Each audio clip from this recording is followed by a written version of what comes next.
I feel like the Jaguars could win the AFC South this year.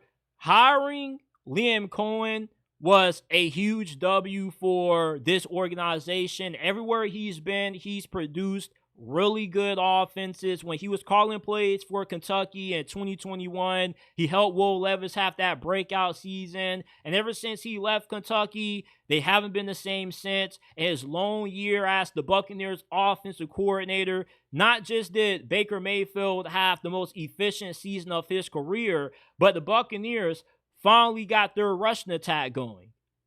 And Liam Coen is the coach that Trevor Lawrence needed to get his career going back in the right direction. And it also helps that Trevor's going to be throwing to what should be one of the best receiving duos in the NFL with Travis Hunter and Brian Thomas Jr.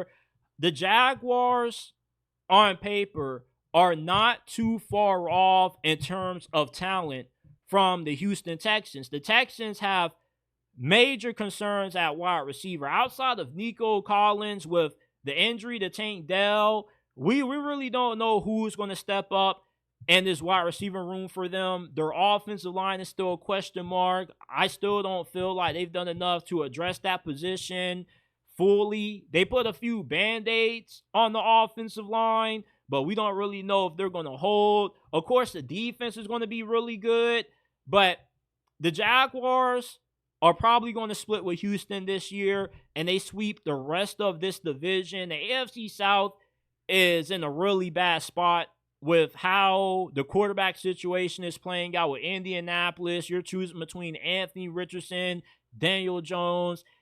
It just feels like they're on the brink of implosion. Jacksonville should be able to mop the floor with them. Tennessee will be more respectable this year with Cam Ward at quarterback, but from a talent standpoint, the Jaguars are still way better than Tennessee. So other than losing to the Texans, I don't see them taking any more L's to any AFC South foes.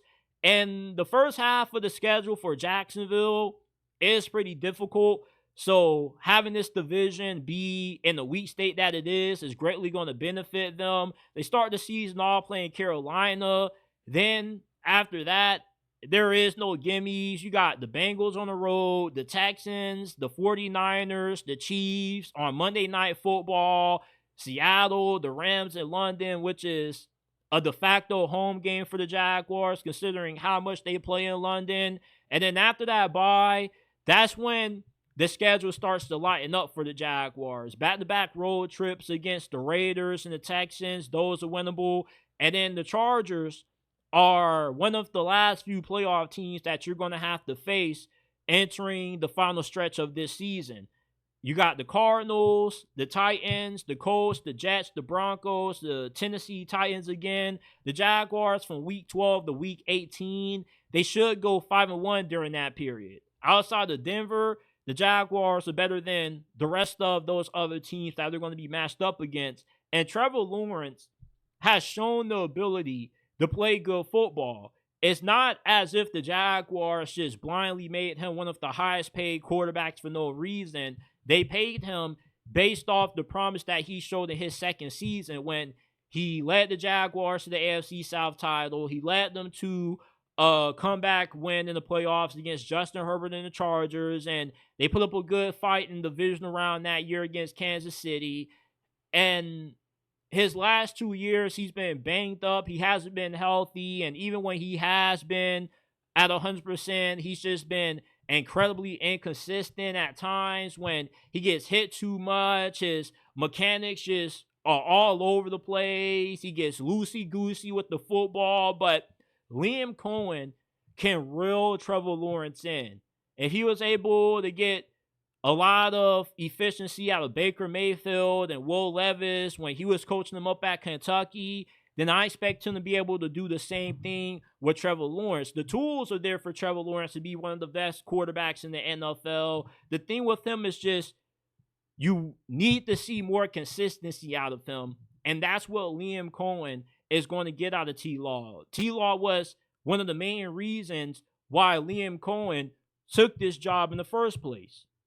So I wouldn't be shocked if the Jaguars won the AFC South this year. I don't think the gap between them and the Texans is all that wide. Offensively, I feel the Jaguars have a leg up on the Houston Texans. But we'll see how this season plays out. But if the Jags actually do get to the playoffs, then Liam Coen, as a first-year head coach, he's going to be the runaway favorite to win Coach of the Year, because the expectations for Jacksonville, in spite of the improvements that they made on both, not just offense, but the defense side of the ball, they should be a 9-win team.